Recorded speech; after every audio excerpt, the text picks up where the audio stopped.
Fuck you. Fuck you.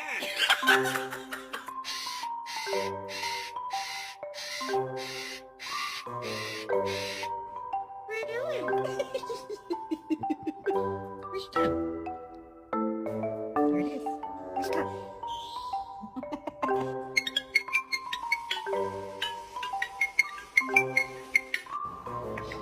Here we go.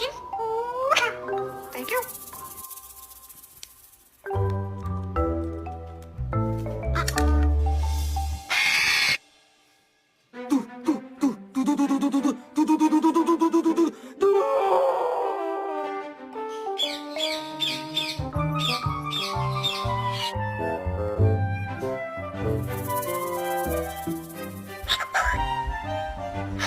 No, it's not a bird.